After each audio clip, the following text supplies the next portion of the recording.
Hey guys, StarCraft here, and like I said before, I'm going to be changing up how I do a bit of my reviews. But this one is still going to be a bit closer to my original stuff, with a little bit of difference. You'll get what I mean when I get into it. This one is going to be spoiler-filled for the most part, but I'm still going to be more broad stroking through it. And like I said, I'm going to try and change up how I do the reviews. So let's start with something that was part of the other part of a poll I did a couple weeks ago. It was either doing Freedom Fighters #1 or this book, Teen Titans #25, where we get the origin of one of their newest characters, Crush, supposedly the daughter of Lobo. Now, the thing is, this issue has been kind of built up for a while. People have been some people have been wanting to know, okay, who's her mom? If Lobo's her dad, who's her mom? And they kept saying, we'll get to it when we give her origins. Coming up on number 25, etc., etc. And do we? Yeah, let's just begin. First of all, I like the cover because, well, I like Crush. She's not exactly entirely Lobo, and we'll find out a bit more why during all this. But she is just a hard ass and a bad girl at everything. Not that bad looking to boot. Okay, and although, yeah, she is jailbait. Trust me, she is. She's not as old as the main man.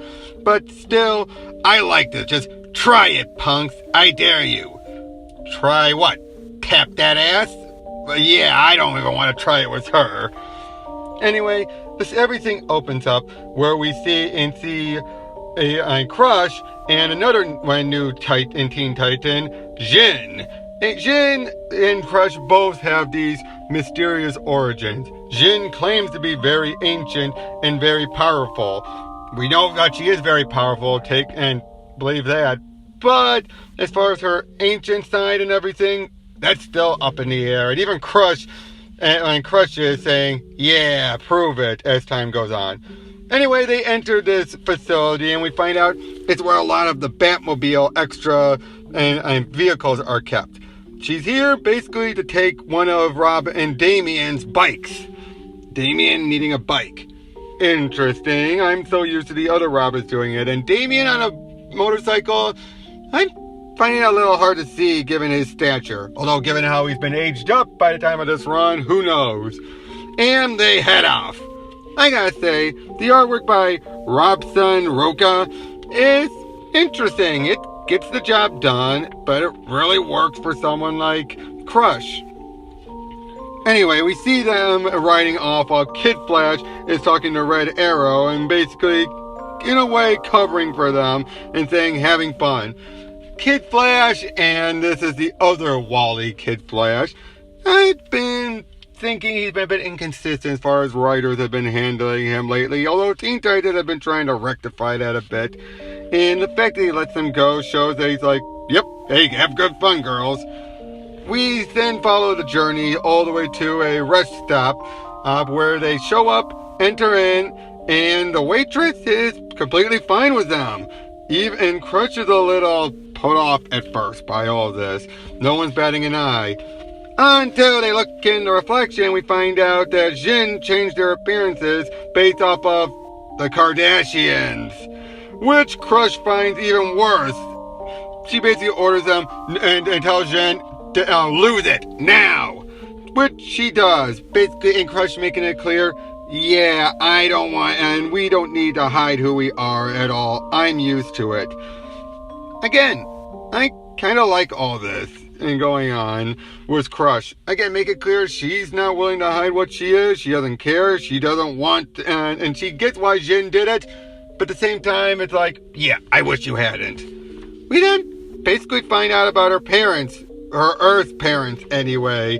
They're basically a bunch of stoner hippies who would take part during one of the Burning Man rituals. Yeah, turns out this is based off a real thing that goes on for quite a lot number of years. They see a ship crash and they run off to find it. Yep, where Crush's origin is basically the Superman origin. So in her case, she's in crash lands with her chains, which happen to be sentient. Yeah, no joke.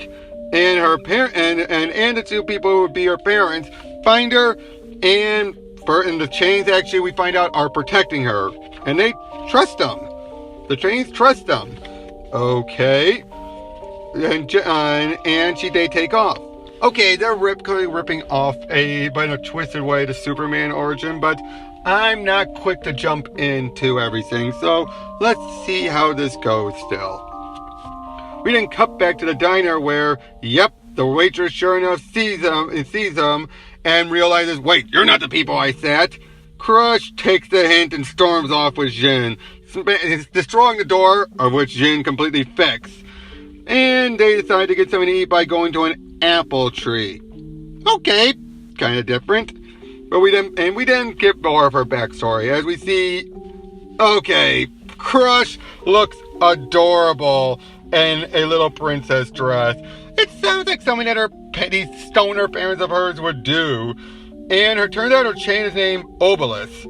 She just knows that's what his name is.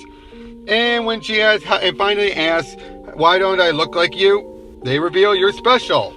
And try to claim that she's a superhero that left her and her parents raised up. She basically says, I'm gonna be Superman. I'm done being a princess. Again, look at how adorable she looks. Then someone starts pounding at the door. It's one of their dealers, and apparently they stole money or stole their stash. We then basically get a complete montage showing that, yeah, they tried to do jobs, kept away from the law and the dealers, and basically with the help from Obelisk were able to stop everything, and Crush would have to be to do things about it when her parents couldn't. But things change when she would eventually go into town and see Lobo fighting Superman, and she puts two and two together. He looks like me. Wait, he's fighting Superman. My dad's a bad guy? Yeah, she is furious as she goes back home, telling off her parents.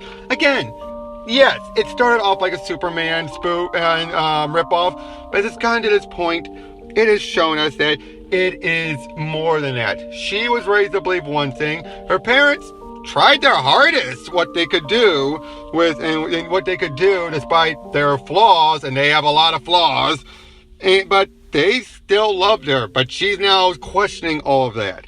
She then storms off, telling her parents and Obelisk, leave me alone. The thing about the chains, I should also point out, is that it's clear that it really does care for her and trust the parents. Anyway, she storms right by a gas station where these rednecks decide to think, hey, that looks like Lobo. Let's do like Superman and kick its ass and tell him off. She kicks their ass instead, running back home to try to tell her parents, we gotta get out of here. But when she does, her parents are dead and Obelisk is gone, and she goes on the run and has been on the run ever since. We then find out what this whole journey was about. Damien had gotten word of where her chains are at, where Obelisk is at. Makes her way there and finds her parents' dealers, named Ezekiel.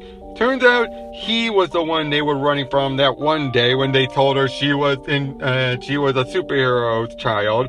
And we also find out it was Obelisk who was constantly warning them off.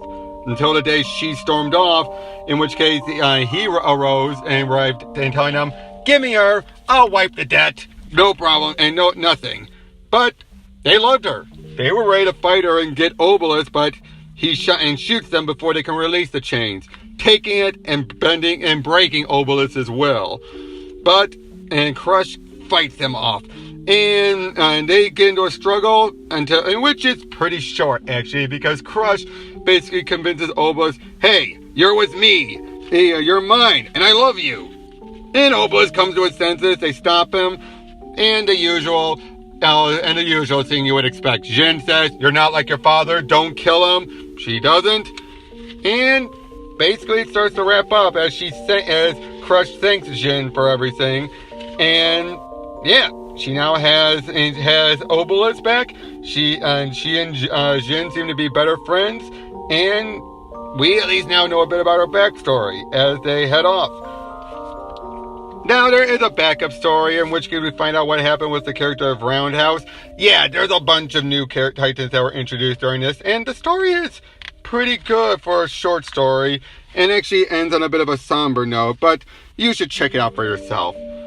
This story it's a good origin story for Crush. Really, it is. But my problem is, we were hyped up that we would finally find out about who her mother is. And we get an adopted mother, but we still have no flipping clue who her biological mother is. It's even being said she's half human. Who did Lobo bang? And is Lobo still even her father? Even this book lays that into question. We don't know. But it doesn't matter, because in the end, it is still a decent origin that, again, starts off like Superman, but goes its own way, and shows us that there's reasons why Crush acts the way she does. Does it make her the most in-depth character of all Teen Titans? No. But it's still a good story. Now, okay, tell me what you guys think about this. And did I change it? Do you think I changed it at all, or did I just revert back to my usual reviews? I'm hoping I did change enough. But trust me, I'm going to keep on trying different styles as we go forward until I get something that really does work. I do recommend this book. Just don't go in and expecting us to get all the answers. And seriously, guys, and DC, why hype up one thing when you didn't give it to us? Check it out and tune in tomorrow as I do another, and hopefully do another review. Or if something comes up, I'll do a rant or a talk. Who knows? But like I said, I'm in this for the long run. Tell me what you think. Catch you later.